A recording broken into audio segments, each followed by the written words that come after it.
This is the news in brief from the United Nations. UN Secretary-General Antonio Guterres has stressed the need to keep alive the values of multilateralism amid the war in Ukraine and its harmful impact across the globe. Speaking in Moscow on Tuesday, he outlined proposals that would establish conditions to allow for safe evacuations of civilians and delivery of desperately needed humanitarian aid. The UN chief was in the Russian capital for talks with the country's foreign minister, Sergei Lavrov. He'll also be received by President Vladimir Putin. Mr. Guterres told reporters he'd had a very frank discussion with Mr. Lavrov, and it's clear that there are two different positions on what's happening in the wake of Russia's invasion. It is my deep conviction that the sooner we end this war, the better for the people of Ukraine, for the people of the Russian Federation, and those far beyond, the UN chief said. Staying with Ukraine, the World Health Organization, WHO, condemned new attacks on Ukraine's healthcare facilities on Tuesday, which have deprived people of emergency treatment and preventative care, such as vaccines.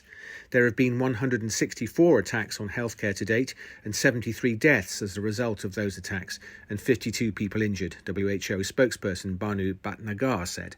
The development comes as UN Aid Coordination Office, OCHA, upped its appeal for funding to meet increased needs. Over $2.25 billion is now required for relief inside Ukraine, more than double the amount requested when the appeal launched on the 1st of March. The estimated number of Ukrainians in need of humanitarian aid now stands at 15.7 million, up from 12 million 2 months ago. And finally, all countries in the world should be aware that their development's at stake unless they take better care of something that most of us take for granted, sand. That's the message from the UN Environment Programme, UNEP, which on Tuesday said that we cannot continue to keep taking 50 billion tonnes of the material out of the ground and sea every year, as we're doing, without serious consequences. Given our dependency on sand, it should be recognised as a strategic resource, and its extraction and use needs to be reassessed, said Pascal Peduzzi, director of GRID Geneva at the UN Environment Programme. Africa's population is going to double from now to 2050. That's plus 1.27 billion people in the continent. All these three drivers are going to exacerbate the demand for sand.